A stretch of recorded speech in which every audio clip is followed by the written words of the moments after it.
7岁写作，9岁出书，12岁开专栏。2008年被清华大学破格录取，轰动一时。大家好，今天是2026年的7月15号。最近人设塌房的新闻可真不少。随着论文打假博主等同学疯狂爆料，学术圈造假事件此起彼伏。这两天，蒋方舟和贾浅浅学术造假事件引发广泛关注。他们一个有一个好妈，一个有一个好爸。虽然曾经被质疑妈妈代笔，父亲代劳，这些事没有被证实，但是现在两个人都被坐实了学术不端。一起来看看怎么回事，请看视频。最近学术圈的瓜也太多了吧？你们都知道吗？蒋方舟这边刚刚塌房，今天贾浅浅也跟着塌了。这两个人塌的还有点异曲同工之妙，都是被举报学术不端，然后也都是被学校直接锤死了，并且这两人的出身也有点像，一个靠妈，一个靠爹，但如今都一样的下场，方舟已成，浅浅搁浅。所以今天这期视频，我就来跟大家好好的扒一把蒋方舟和贾浅浅这两人到底干啥了。那么现在我马上开始进入正片。首先咱们先来说蒋方舟。蒋方舟这事还得要从去年8月份说起。当时清华有一位大学教授叫做肖英，他就对蒋方舟发起了实名举报。他表示蒋方舟的2019年人大的硕士论文涉嫌系统性造假，并且他还提出了23项的质疑。此外，这位清华教授在接下来的10个多月里面，他还陆续发表了多篇补充举报材料的文章。你想想，一位清华教授做出这样较真的举动，而且是得罪人的举动，无疑是少见的。但如果蒋方舟最后真的被实锤的话，那么这位教授的勇气也是令人钦佩的。虽说这位教授举报的是蒋方舟在人大的论文，可是蒋方舟也是清华的学生，他早在19岁的时候就被清华将60分破格录取了。虽然说这一点一直存在争议，然后当他在清华本科毕业后，他又去了人大继续读研究生，他的导师非常有名，是作家阎连科，所以这一位举报他的教授还真的蛮有魄力的。那么听到这里，可能你会问，蒋方舟在人大这个论文到底有什么问题呢？我们来看一下这位清华教授是怎么说的。他说，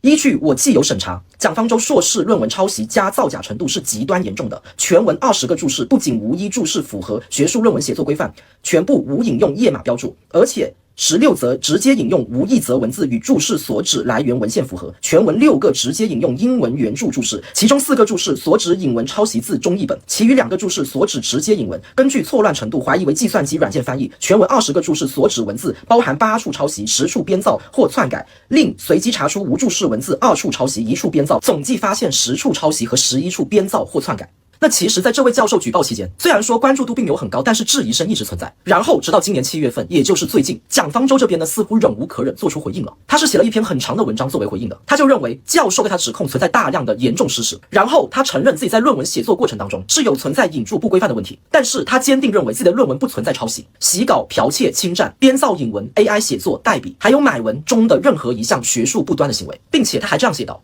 自2025年7月起，肖英以其实名认证的公众号肖英美学为主要阵地，对我实施了长达1年，至今仍在持续的系统性网络暴力。其行为包括但不限于造谣谣、编造、散布针对本人的涉性谣言，公开羞辱本人家庭成员，非法获取并公开散播本人及其他在校学生的学号等个人信息，以严重失实的学术打假为名，对本人进行持续的名誉侵害。我作为清华大学毕业生，一名在职教授，动用其学术身份与平台影响力，对本校毕业的学生进行长达1年的公开羞辱与谣言攻击，这已远远超出学术批评的范畴。我在校期间从未选修肖英教授的任何课程，与其素无往来，亦无任何私人恩怨。针对肖英教授的一系列网暴、造谣谣、泄露隐私的行为，我会通过正式渠道向清华大学相关机构提交材料，也会保留依法维护名誉权、隐私权和人格尊严的权利。那可以说，蒋方舟的这个回应基本上是理直气壮的否认了。紧接着，就在蒋方舟回应完的第2天，中国人民大学就出了一份关于此事的通报。那因为通报有点长，所以我这里就不一一念出来了。感兴趣的可以直接去看原文，我这里只念一下通报的调查结果。调查结果是这样说的。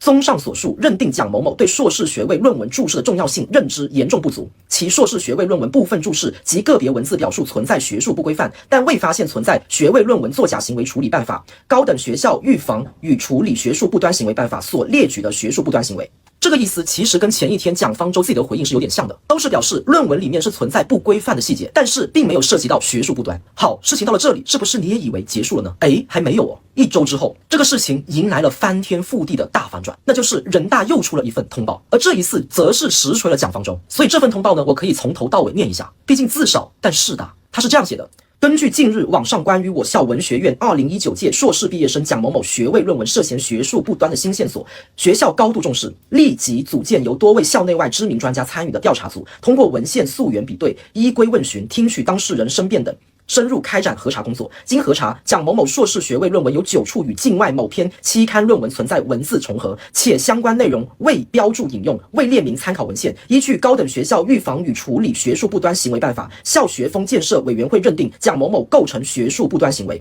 经校学位评定委员会决议，并研究决定撤销蒋某某硕士学位。诚挚感谢社会各界对我校学风建设工作的关心与监督，学校将以此为戒，持续深化学风建设，优化论文质量管理，夯实学术道德教育，坚决维护学术规范的严肃性和权威性。没想到吧，居然真的实锤了。人大这一次也算是很给力了，毕竟在不少人眼里，蒋方舟的争议从他小时候就开始了，闹了这么多年，终于到人大这边泡沫给戳破了。而这一次，蒋方舟不再像之前那么长篇大论了，他只回应了短短的一句话，那就是本人接受人大校方对此事的处理，因此事被惊扰并失望的读者，我致以歉意，对我的老师为此事蒙受的处分深致歉意。但是在我看来，我的这个回应是不太满意的。为啥呢？因为他只是接受了这个处理，他只是对读者道歉，只是对老师道歉，但其实他最对不起的人是他自己。他似乎并没有正视这样的错误，没有坦坦荡荡的承认自己就是犯下这些错误了。或许这可能就是他最后的倔强吧。一旦连自己都否定了自己，那么这个人过往的所有心理建设或许都会土崩瓦解。更何况蒋方舟在这之前的人生一直都是过得非常顺的，不然他之前也不会出一本书，书名就叫做《我承认我不曾历经沧桑》。